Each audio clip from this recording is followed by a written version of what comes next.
Yo, yo, yo, hello magic makers.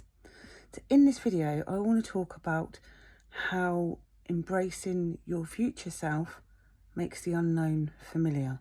When you make the unknown familiar, it settles your subconscious, and it stops you being blocked. It stops self-sabotage. And it makes you be able to do, have, or become the thing much, much easier. It makes you feel safe, makes you feel comfortable. So what do I mean by that? Okay, so let's give you an example. I'm going to tell you a story that will make this make a lot more sense. So my daughter is starting college next week, for the first time, having just left school, so she's 16, and she wants to be a farmer. There's a big part of her that is absolutely petrified because it's unknown. She doesn't come from a farming background. She doesn't know what to expect. She doesn't know if she can do it, if she's capable. All fairly normal feelings. But normal because the subconscious mind's main job is to keep us safe.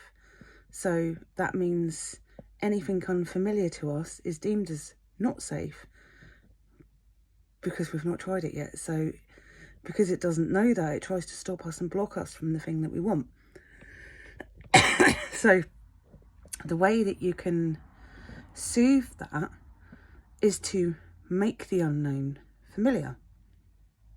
How do you do that? You create it in your mind.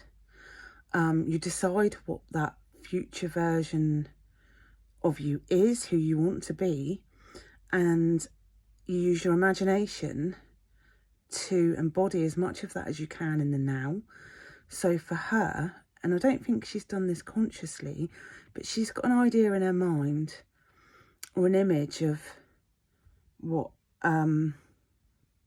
a farmer should be and how they should look, etc. So today we've been shopping because she's wanted a certain style of shoes because she thinks that will help her to fit in. I think she's coming from it from that angle. It's almost a little bit about fitting in for her, but what she's doing is making the unknown familiar. Yeah, okay, some of it could be an assumption, but some of it's also researched, chatting with other kids that are going to be doing the same course, that are possibly live in the industry a little bit more. So she's got a vision of who that future version of her is, and she's anchoring that into the now through her image, which is great because it will make it feel more familiar, embodying that future version of it. And we can all do this. So if you think to yourself, what you need to get clear on the vision, the who it is that you want to become, and then you can decide things like, what does that future version of me wear? What do they look like? What do they listen to? What do they do? What do they eat? And then bring as much of that into your now, whilst also replaying that vision. And that will anchor it into the now, making it more and more familiar. And when it's familiar to your subconscious mind, it makes it so much easier to achieve. You won't get half the blocks or self-sabotage that you may do without that. And it's also quite good fun, isn't it? It's quite good fun to think like that. I mean, you could do that next time you go shopping.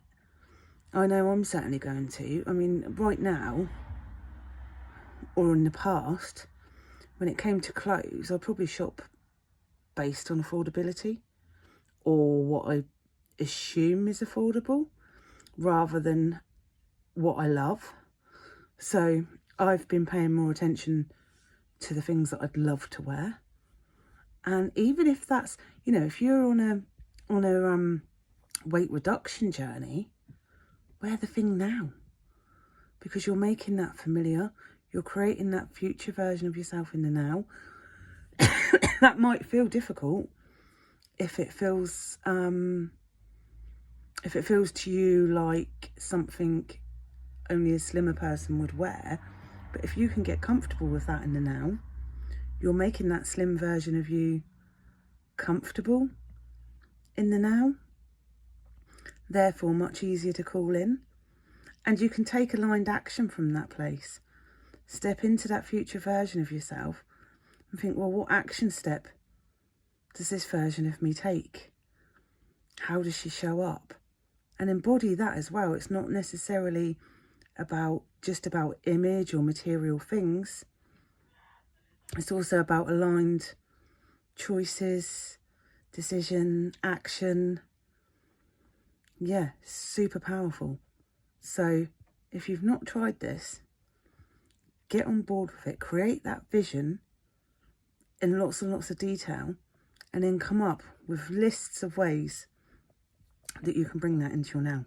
Let me know how you get on too. I'd love to hear more about it in the comments. That's all from me for now. Bye.